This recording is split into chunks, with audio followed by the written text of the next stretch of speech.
Hello everyone! Ayan na, ito na ang pinaka-last 1 hour namin dito sa aming bahay dahil nga ito turn over na namin after, in an hour itong bahay na to. So, ayan, empty na, naka-ready na yung mga susi na ibalik namin sa may-ari. Ayan na yung kusina, empty na din. Yan na lang yung aming natirang gamit, guys. So, dadalhin na namin yan mamaya after ng turnover. So, empty na ang aming living room. Ayan. So, more than 9 years kami dito nakatira sa bahay na to. Ito yung aming parang stock room.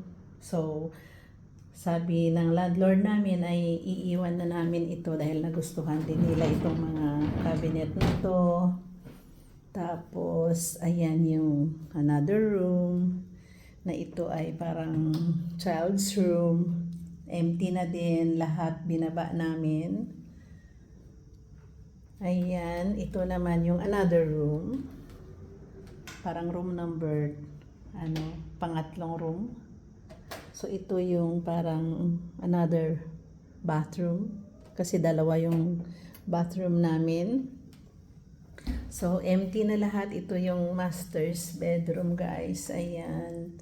Yung aming view dito ay itong school. At saka, siyempre, ayan dyan. Diba? Tapos, itong cabinet ay gusto din daw ng may-ari. At ito yung aming bathroom na isa. So, normal lang na wear and tear.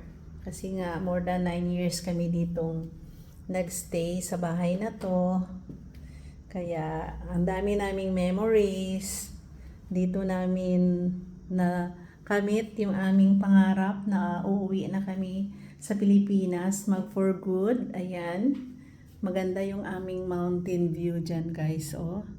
Kasi dito kami sa 4th floor. So, nakukuha talaga yung buo na view ng bundok dito, 'di ba? Ang ganda. So, room ito ni Tata. Tapos parang may road din diyan, oh.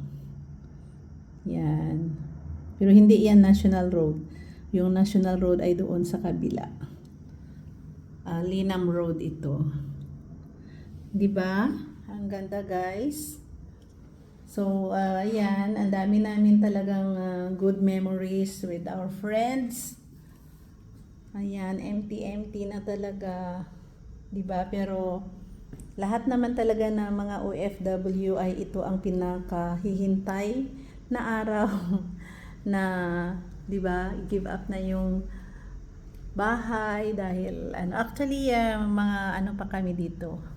Mga few days pa sa Hong Kong. After mga 1 week pa bago kami aalis. So, mag-transfer muna kami doon sa kabilang bahay, guys.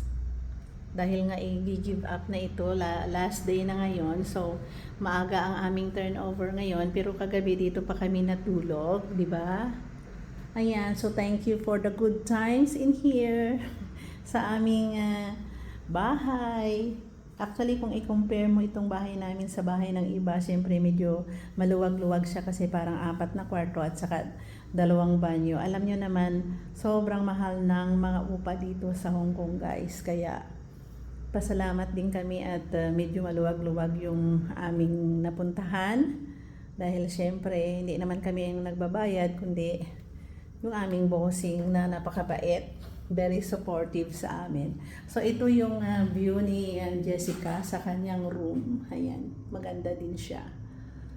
Ayan, hindi talaga sobrang magandang tirahan, pero affordable naman at saka compare sa tinitirahan naman ng iba. So, ayan, guys. Yun na yung aking kwento sa Madeline is signing off in this address. Thank you for watching, everyone, and have a good day. Bye!